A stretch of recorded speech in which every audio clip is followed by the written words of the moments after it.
4 سالوں میں diplomatic front کے اوپر جو ہے وہ بالکل پاکستان نے بہت سخت محنت کی، اور خاص طور پر یونائٹڈ نیشنز میں، اقوام متحدہ میں، جس طرح کہ میں نے پہلے بتایا کہ انڈیا کی طرف سے بار بار کوششیں کی گئی، انتہائی شیطانی اور انتہائی تنگ کرنے والے حربے استعمال کیے گئے پاکستان کو پھنسانے کے لیے، اور ٹیرر فائنینسنگ میں پاکستان کو امپلیکیٹ کرنے کے لیے سلامتی کونسل میں کئی مرتبہ جو ہے ہندوستان نے یہ ڈبیٹ شروع کرانے کی کوشش کی، لیکن آفرین ہے جو پاکستان کا انتہائی گہرا دوست ہے چین، جو سلامتی کونسل کا مستقل رکن بھی ہے، پس منظر کی سفارتکاری میں چین نے اس سارے پروسیس میں پاکستان کی بے انتہا سپورٹ کی، اور ہندوستان کا بھی مقابلہ کیا، چونکہ یقینی طور پہ سلامتی کونسل کا مستقل رکن چین ہے، اور چین نے ہمیشہ ہندوستان کی پاکستان مخالف جو مووز ہیں ان کا سلامتی کونسل کے اندر ڈٹ کے مقابلہ کیا۔ اور اب اگر آپ بات کر رہے ہیں پاک فوج کی، تو یقینی طور پہ اس میں لیڈنگ رول پاکستان آرمی کا تھا، یعنی GHQ کا تھا، اور اس میں کریڈٹ سبھی لوگوں کو جاتا ہے، لیکن اس جن پوری ٹیم میں army chief general Qamar Javed Bajwa, اس کے ساتھ ساتھ پھر اسٹیٹ بینک آف پاکستان، پھر Federal Bureau of Revenue, securities and exchange commission, Pakistan کا پریمیئر جو تحقیقاتی ادارہ ہے FIA، پاکستان کے تمام سول ملٹری خفیہ ادارے، اور finance ministry, foreign office, diplomatic سطح پہ جو فارن آفس کا رول تھا۔ تو اس سے پہلے تنزیرہ مظہر بھی جس طرح کہہ رہی تھی، انتہائی محنت کی گئی اور ڈٹرمینیشن تھی، پولیٹیکل ول تھی کہ یہ سب کچھ کرنا ہے۔ اور اس میں جو نقطہ بڑا اہم تنزیلہ مظہر نے اٹھایا تھا کہ اگر کوئی لکونہ آ گیا کبھی کسی سٹیج پہ، کسی قانون کی عملداری میں کچھ جو ہے وہ ڈھیل آ گئی، تو اس پہ آج ہنا ربانی خان نے یہ ایشورنس دی کہ جتنے قوانین پاکستان کے اندر FATF سے متعلق بنائے گئے ان پر حکومت امپلیمنٹیشن کو یقینی بنائے گی، کسی بھی اعتبار سے کوئی ڈھیل نہیں دی جائے گی، کسی مذہبی گروپ کا کوئی پریشر نہیں لیا جائے گا۔ تو میں سمجھتا ہوں پاک فوج اور ہمارے ملٹری انٹیلیجنس ادارے، ہمارے سویلین ادارے، فارن آفس، ڈپلومیٹک فرنٹ کے اوپر جس طریقے سے دفتر خارجہ نے انتہائی عام کردار ادا کیا، اس سے پاکستان کو آج یہ بہت بڑی عزت اور کامیابی ملی۔ متی صاحب، یقینی طور پر پاک فوج کا جو کردار ہے وہ کسی سے ڈھکا چھپا نہیں ہے اور انتہائی اہم اور کلیدی کردار ہے۔ اچھا، کچھ باتیں ہو رہی ہیں پچھلی حکومت کی کہ وہ کریڈٹ لینا چاہ رہے ہیں اور اس حوالے سے کچھ رہنماؤں کے بیانات بھی آئے ہیں، اس پر میں آپ سے بات کروں گا، لیکن جاوید اصغر چودھری صاحب نے ہمیں جوائن کیا۔ جاوید صاحب، بہت ہی خوش آئند خبر پاکستان کے لیے، آنے والے دنوں میں آپ پاکستان کو کس جانب جاتا ہوا دیکھ رہے ہیں؟ کیونکہ معیشت کس پوزیشن پہ ہے یہ آپ اچھی طرح جانتے ہیں، تو یہ گرے لسٹ سے نکلنا پاکستان کے لیے کتنا فائدہ مند ثابت ہوگا؟ بالکل، جیسا کہ متین صاحب اور دیگر میرے جو ساتھی ہیں انہوں نے تفصیلی بات کی ہے اس پہ، تو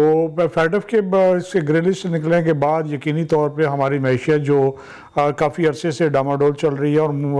امید واسق ہے کہ اس معیشت کے لیے جو مختلف معاہدے وہ کیے جائیں گے، اور دیگر جو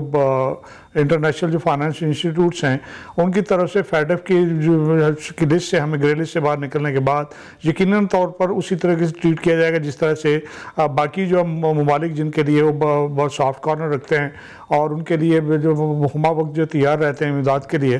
اور دیگر مالی وسائل کی فراہمی کے لیے، وہ یقیناً جو ہے نا وہ سلسلہ دوبارہ شروع ہوگا۔ اور اس کا تمام تر کریڈٹ جو ہے وہ ہمارے قانون نافذ کرنے والے ادارے، پاک آرمی، اور اس کے ساتھ ساتھ جتنے ریلیونٹ ایجنسیز ہیں جو اس معاملے میں شامل رہیں، ان کی شب و روز کی محنت جو ہے وہ بلاخر رنگ لائی، اور آج FATF نے ہمیں اس کی گرے لسٹ سے نکال دیا، جس کے حوالے سے ہمیں پچھلے تقریباً پونے 4 سال سے جس پریشانی کا سامنا، مسائل کا سامنا تھا، وہ آج ہمارے لیے جو ہے وہ راہ کلیئر ہو گئی۔ اور اس کے بعد یقینی طور پر اچھا دور جو ہے وہ پاکستانی قوم اور پاکستان جو ہے وہ یقیناً دیکھے گا۔ اور اس حوالے سے خاص طور پہ میں چونکہ FIA وغیرہ کی رپورٹنگ کرتا ہوں، تو اس حوالے سے میں بہت قریب سے مانیٹر کیا اس کا، اور خاص طور پہ جب جو ان کا جو ڈیلیگیشن ہے جس کو جولائی میں آنا تھا، اور وہ ڈیٹا آن اگست کے لاسٹ میں آیا، جن کی جانب سے مکمل یہ رپورٹ بنائی گئی اور رپورٹ پیش جو کی گئی FATF کے اجلاس میں، جس کے بعد پاکستان کو کلیئر کیا گیا، اس کے لیے بہت تفصیل کے ساتھ ایف آئی اے نے مختلف ادارے جو ہیں ان سے کوارڈینیٹ کیا، ان سے جتنی ابھی تک فیٹف کے جتنے نکات ہیں جس پہ ان کو ہمارے جن پہ اعتراضات تھے جن چیزوں پہ اور جس کی ہم نے شرائط کی گئی تھی اور ہمیں نکات دیے گئے تھے کس پر عمل درآمد کیے، اس عمل درآمد کے حوالے سے مکمل سمریز اور رپورٹ جو ہیں انہوں نے کلیکٹ کی، اور اس کے بعد ان کی جانب سے اسلام آباد ہیڈ کوارٹر میں ہی جو فیٹف کے عمل کی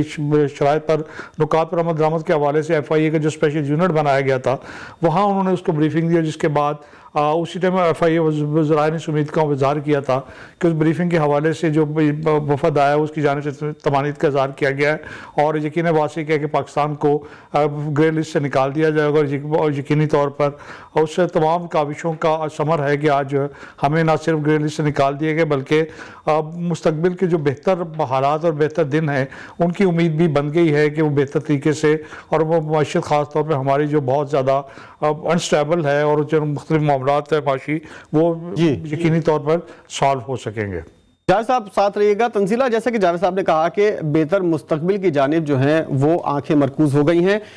سیاسی کردار کی اگر بات کریں تنزیلہ، میں آپ سے جاننا چاہوں گا کہ 2018 میں پاکستان گرے لسٹ میں گیا، اس وقت پاکستان تحریک انصاف کی حکومت تھی اور اس کے بعد اب شہباز شریف اور پی ڈی ایم کی حکومت ہے، شہباز شریف وزیر اعظم ہیں۔ کیسے دیکھ رہی ہیں آپ تمام سیاسی جماعتوں کے کردار کو، اور جو کردار ادا کرنا چاہیے تھا کیا ان جماعتوں نے اور ان حکومتوں نے وہ کردار ادا کیا یا نہیں؟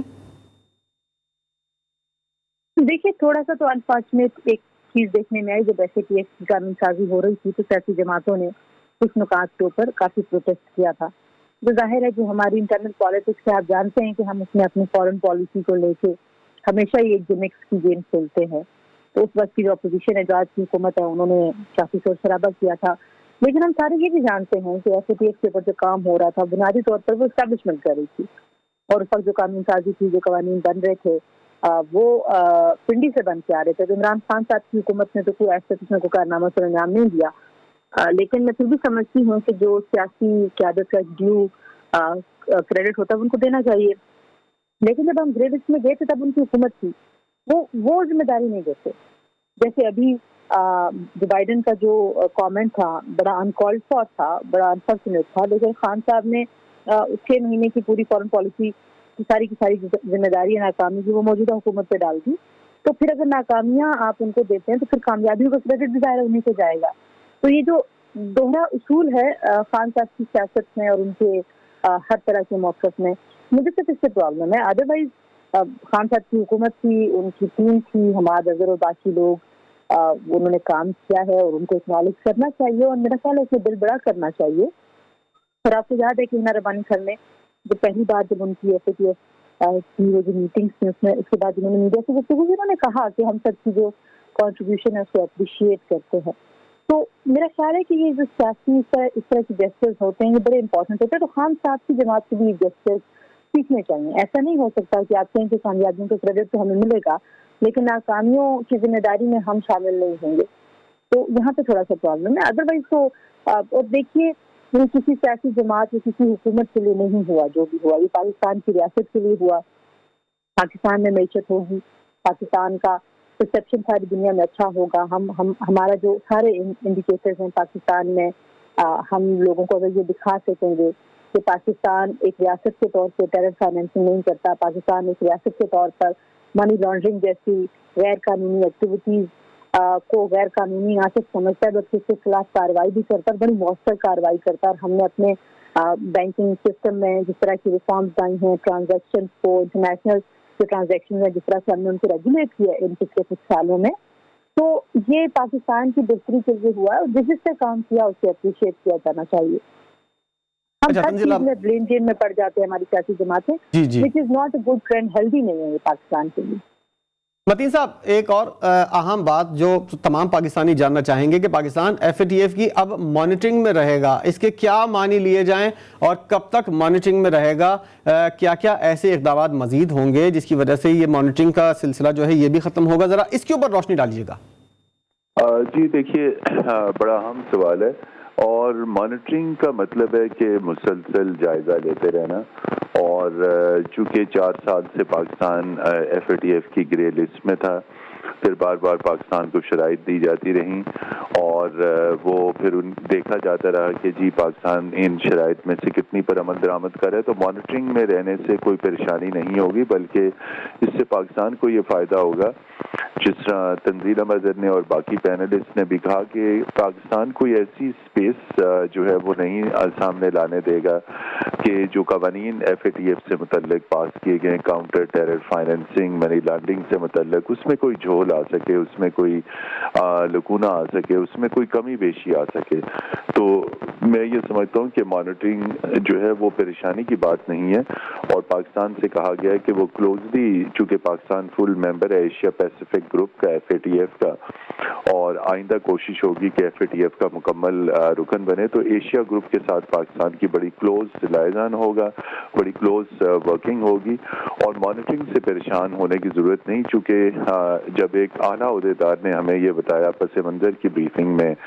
دفتر خارجہ میں, انہوں نے کہا پاکستان کا terror financing, anti terror financing اور اینٹی منی لانڈرنگ سے متعلق سسٹم اتنا مؤثر بنا دیا گیا ہے کہ یہ میں لفظ پہلی دفعہ آپ کو شیئر, انہوں نے کہا کہ پاکستان کا جو فائنینشیل سسٹم ہے وہ آٹو پہ ڈال دیا گیا ہے. یعنی اتنی محنت کر کے اب یہ سسٹم کے کہیں کسی قسم کی کوئی ریگولیرٹی ہوگی,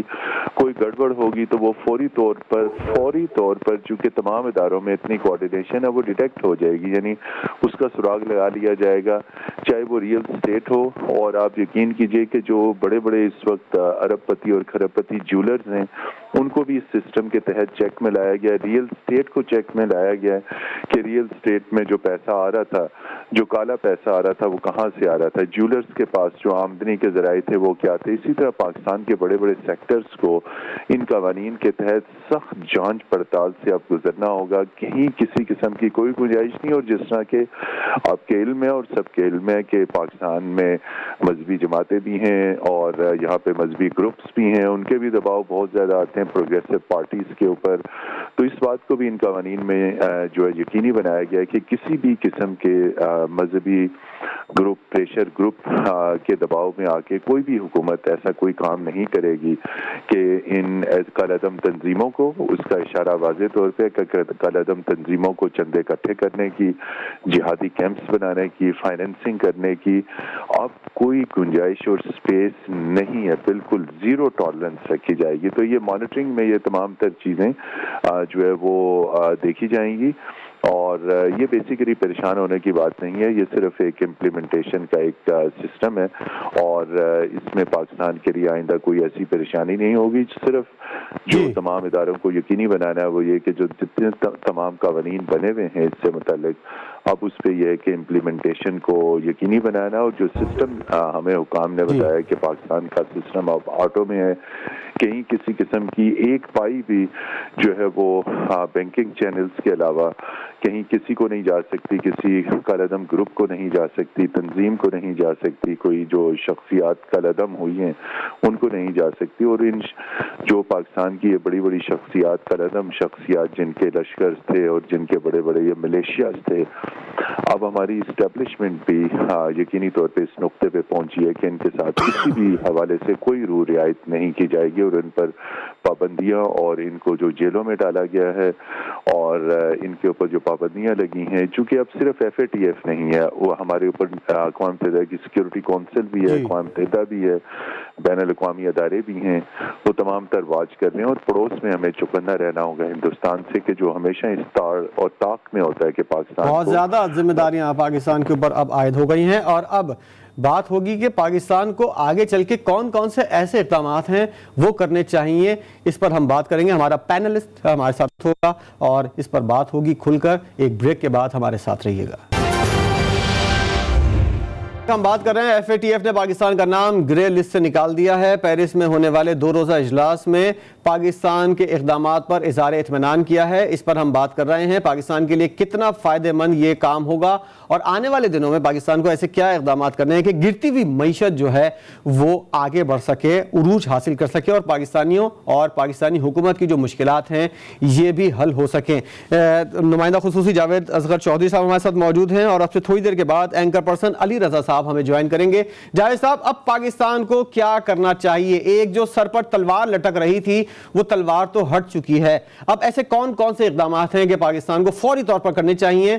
اور گرتی ہوئی معیشت اور جتنے بھی مسائل ہیں ان سے پاکستان جلد از جلد نکلے؟ فیڈف کی گرے لسٹ سے نکلنے کے بعد یقینی طور پر ہمیں اس امر کو یقینی بنانا ہوگا کہ جی ہمارے اداروں اور ہمارے شخصیات جن کی جانب سے کی گئی بھرپور کوششوں کے بعد یہ جو ہے ہمیں گرے لسٹ سے باہر نکالا گیا ہے، تو اس کو برقرار رکھنے کے لیے ہمیں فوری طور پر ان تمام اقدامات کا تسلسل یقینی بنانا ہوگا جس کے تحت ہمیں یہ جو اچھا موقع جو دستیاب ہوا ہے گرے لسٹ سے باہر نکلنے کا، اور اس میں سر فہرست جو ہماری اینٹی منی لانڈرنگ کے جو قوانین ہیں اس کے ساتھ ساتھ کاؤنٹر فائنانس ٹیررزم کے جو قوانین ہیں جس پہ ہم نے سختی سے عمل درآمد کرتے ہوئے جتنے گرے ایریاز تھے ان گرے ایریاز کو ایڈریس کیا، اور اس پہ ہم نے قدغن لگا کے اور اس کو تمام اس طرح کی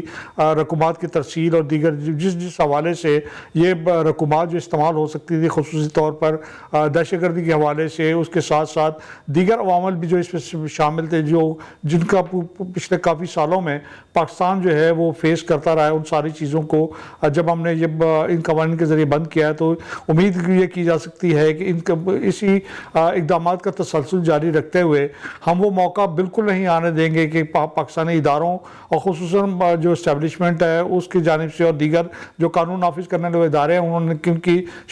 شبانہ روز محنت سے جو ہم نے یہ اچیومنٹ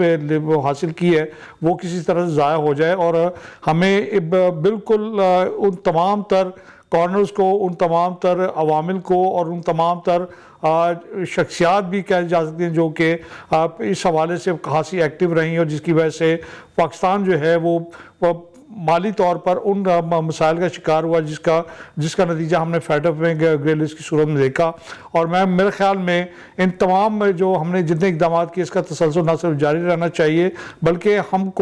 ہم سب کو انفرادی طور پر بھی اجتماعی طور پر اس امر کو یقینی بنانا ہوگا کہ ہم اس تسلسل کے ساتھ اس تمام اقدامات کو لے کے ساتھ چلتے رہیں اور کسی طرح بھی وہ وقت دوبارہ نہ آنے پائے جس کی بنا پر ہمیں ان مسائل کا شکار ہوئے تھے. جبکہ اس کے ساتھ ساتھ جو ہمارے معاشی جو حالات ہیں ان کی بہتری کے لیے بھی یہ امر بہت ضروری ہے کہ جن اقدامات پر عمل درآمد کر کے ہم نے اس تمام تر دنیا کی بھر کی جو نظریں لگی ہوئی تھیں ہمارے پہ ہمارے سینکشنز لگانے کی بات ہو رہی تھی، ہمیں بلیک لسٹ میں ڈالنے کی بات ہو رہی تھی، تو ان تمام تر عوامل کو مد نظر رکھتے ہوئے ان تمام اقدامات کے تسلسل کو یقینی بنانا ہوگا، جس کے بعد ہمیں یقینی طور پر معیشت ہماری نہ صرف بہتر ہوگی بلکہ جو فائنینشیل معاملات ہمارے اداروں کے ساتھ کافی عرصے سے یا تو اٹکے ہوئے رکے ہوئے یا ان پر مختلف جنب پابندیوں کی لگانے کی بات ہوتی ہے یا سینکشنز لگانے کی بات ہوتی ہے یا یہ ہمیں دھمکایا جاتا ہے کہ جی فلاں کام کریں گے تو فلاں چیز ہوگی، تو ان تمام تر چیزوں کو نظر انداز کرنے میں یقینی طور پر مدد مل سکے گی. ساتھ رہے گا اینکر پرسن علی رضا علوی صاحب نے ہمیں جوائن کیا ہے، اور علی رضا علوی صاحب آپ اپنے پروگرام کے اندر مظہر برلاس صاحب کے ساتھ متعدد مرتبہ کئی بار اس بات کا ذکر کر چکے ہیں کہ گرے لسٹ سے پاکستان نکلے گا تو کون کون سی ایسی چیزیں ہیں جو پاکستان کے حق میں ہوں گی اور کیا کیا چیزیں پاکستان حاصل کر سکتا ہے. ذرا بتائیے گا ایسے فوری اقدامات کون کون سے ہیں جو پاکستان کو کرنے چاہیے گرتی ہوئی معیشت کو سہارا دینے کے لیے؟ جی بہت شکریہ. یہ یقینی طور پر آج پاکستان کے لیے بہت اچھا دن ہے اور یہ پوری قوم کے لیے مبارکباد کا دن ہے کہ موجودہ حکومت کی محنت سے اور خاص طور پر وزیر خزانہ اسحاق ڈار کی محنت جو ہے وہ رنگ لائی ہے. یقیناً اس کے پس منظر میں پیچھے بہت زیادہ ایک لمبی ملاقاتیں تھیں، ایک لمبی محنت تھی، ایک مسلسل کام تھا، لیکن آج وہ ابھی اس میں کامیابی جو ہو گئی ہے تو یہ قوم کی کامیابی ہے. اور ہم چار برس کے بعد آج ہم یہ دن دیکھ رہے ہیں کہ الحمدللہ اب ہم وائٹ لسٹ میں آ گئے ہیں. وائٹ لسٹ میں آنے کا سب سے پہلا فائدہ تو یہ ہے کہ جو ہمارے گرے لسٹ میں جانے کے بعد بہت سارے ممالک کی طرف سے ہمارے اوپر ایک قدغن کی کیفیت تھی، ہمارے ساتھ انویسٹمنٹ کی طرف بھی نہیں آ رہے تھے، ہمارے ساتھ وہ بزنس کے معاملات میں فائنینشیل ایشوز میں آگے نہیں بڑھ رہے تھے، اور ان کے پاس سیدھا ایک بڑا ایشو تھا اور سیدھا ایک بہانہ تھا کہ آپ FATF میں ہیں، اور وہ یہ بالکل ایک جائز بھی ایشو تھا. اب جب اس سے نکل گئے ہیں تو ہم یہ توقع کر سکتے ہیں کہ ہمارے جو بہت سارے مسائل جو فائنینشیل مسائل چل رہے ہیں وہ ہمارے لیے بہتر ہوں گے.